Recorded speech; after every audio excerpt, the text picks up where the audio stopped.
March 21st, 22nd, 23rd, Tuesday, Wednesday, and Thursday, the sun just entered Aries on the 21st, and the moon is in Aries. So we call this, it just happened with double Pisces. Now we're in double Aries. So, first thing I want to do is a shout out because my son was born on the 23rd and he's born under a double Aries sun and moon.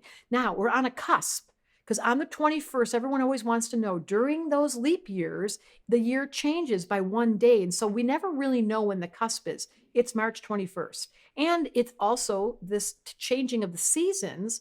We're in a, what is it called during March 22nd, 21st? The equinox shifts. See, Debra's smarter than she looks. So, but let's start with when the sun and the moon are both in Aries, like my son was born with this, and it's a new moon, you would think it's a super energetic time. But when the sun and the moon are both together, like it was the other day, it's a darker sky, which means you go internal. So on Tuesday, Wednesday, and Thursday, although it's double Aries, you might be feeling like you want to stay at home or you want some self-reflection. We're missing air in the sky.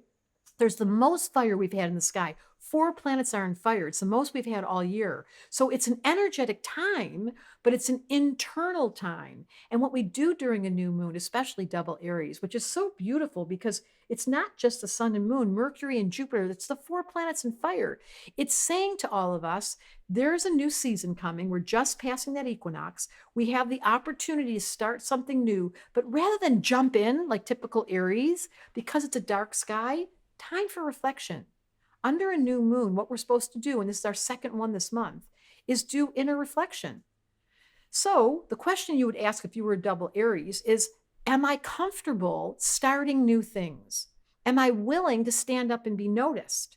Do I have get up and go? Do I have excitement about life? And if any of those things aren't true, because as we get older, said the old one over here, or even as we get crispy critter because our heart breaks, or because something happened to our bodies, or because our job is boring, we lose our juju, not during double Aries. If baby were born March 21, 22, or 23, and had 4 planets in Aries, they would be introverted. So don't confuse. It's not that you have to be extroverted and show off and show up to have chi. You just have to have enthusiasm. And what is enthusiasm? It's the energy of spirit saying, I recognize that we're in a shift of energy. We're coming into spring.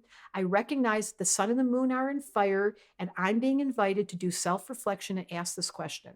What do I do with my energy? How responsible am I with my diet, with exercise, with my relationships? Because if you're missing energy, people always want to know why I have moon in Aries. Why I have so much energy? Because I take so much responsibility for every day, how I feed myself and how I exercise and how I'm aging and how I respect self-care.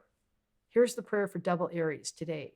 Let me learn about the value of my own self. Give me permission to put my attention on my body, on my responsibilities, and give me the get up and go in the morning that I'm excited about it. And if I don't have the get up and go in the morning, if I'm not feeling this double chi energy, let me be courageous enough to ask for help. Debra Silverman astrology.com, where you get, I will matchmake you. If you want a reading, I will look at your chart and I'll look at one of our mentors and our certified astrologers and find out who fits with you. So you've got to be committed, double Aries. You got to come in and say, I'm putting my money down. I'm ready to trust Debra, and I will help you get your chi back. Astrology Answers wanted me to say, during this double Aries sky, when we do the prayer specifically for Aries, it's what does it take for me to have my chi running full voltage? And if you don't have it running full voltage, please ask for help. For so many years, it used to hurt my feelings that I felt different or separate.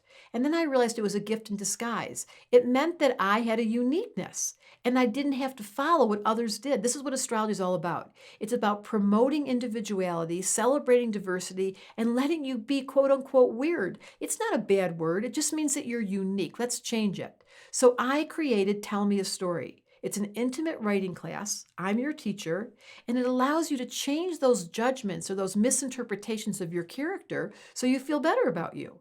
It's like magic to watch people fall in love with themselves right in front of me. Click the link in the description to find out more.